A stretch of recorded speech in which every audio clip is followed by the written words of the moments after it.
Pernah nggak sih Anda merasa ada batasan dalam kemampuan Anda untuk belajar, fokus, atau mengingat sesuatu? Nah, kalau pernah, pembahasan kali ini pas banget buat Anda. Kita akan bongkar gimana caranya menghancurkan batasan-batasan itu untuk selamanya.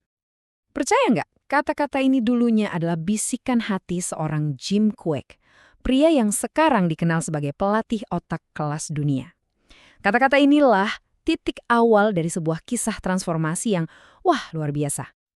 Jadi, gimana ceritanya seseorang bisa sampai punya keyakinan yang membatasi diri kayak gitu? Yuk, kita mundur sedikit buat ngerti akar masalahnya. Semuanya berawal dari sebuah kecelakaan waktu dia masih kecil. Cedera ini jadi tantangan terbesar yang harus dia hadapi sejak dini dan jadi fondasi dari perjuangannya di sekolah selama bertahun-tahun. Dan label inilah yang akhirnya dia yakini sebagai kenyataannya. Yang paling menyedihkan adalah gimana kata-kata dari orang lain bisa jadi suara di dalam kepala kita kan. Dan suara itu membatasi keyakinan dia pada dirinya sendiri selama bertahun-tahun. Nah, pertanyaan inilah titik baliknya.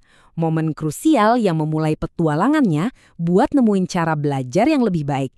Bukan cuma buat dirinya sendiri, tapi buat kita semua. Dan dari pertanyaan itu, lahirlah sebuah jawaban.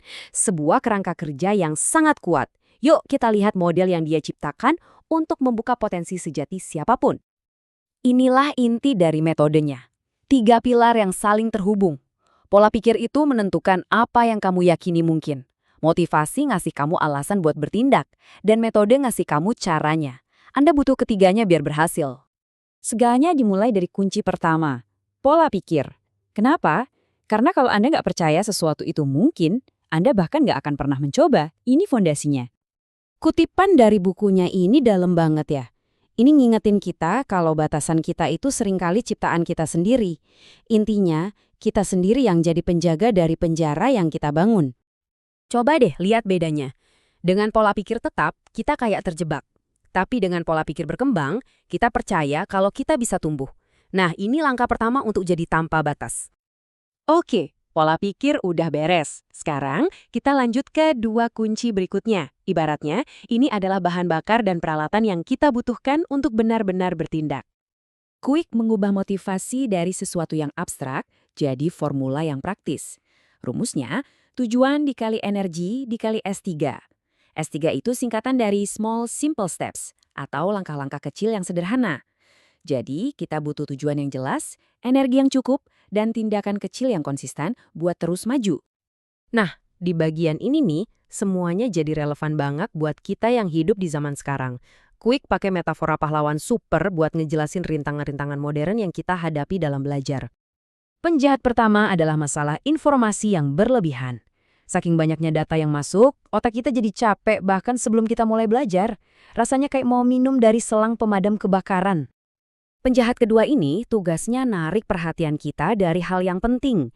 Setiap notifikasi itu secara nggak sadar ngelatih otak kita buat gampang teralihkan, dan ini melemahkan otot konsentrasi kita. Penjahat ketiga adalah ketergantungan kita sama teknologi buat mengingat. Kita nggak lagi ngelatih ingatan kita, dan sama kayak otot yang nggak dipakai, ya ingatan kita jadi makin lemah. Dan yang terakhir, ini adalah kebiasaan kita membiarkan opini orang lain di internet menggantikan analisis kita sendiri.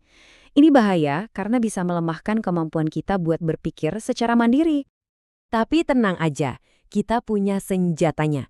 Kelima metode inti ini adalah kekuatan super kita buat ngalahin para penjahat digital tadi dan ngambil alih lagi kendali atas pikiran kita.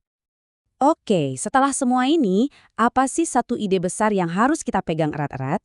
Inilah kekuatan super utama kita yang sebenarnya. Dan inilah pesan utamanya. Belajar cara belajar itu bukan bakat, tapi keterampilan.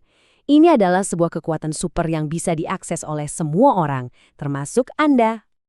Kutipan dari kata pengantar bukunya ini benar-benar negasin lagi kalau ini semua adalah soal proses yang praktis dan bisa dicapai oleh siapapun yang mau berusaha. Nah, ini pertanyaan terakhir buat Anda. Dengan kerangka pola pikir, motivasi, dan metode ini di tangan Anda, batasan mana dalam hidup Anda yang akan Anda hancurkan pertama kali?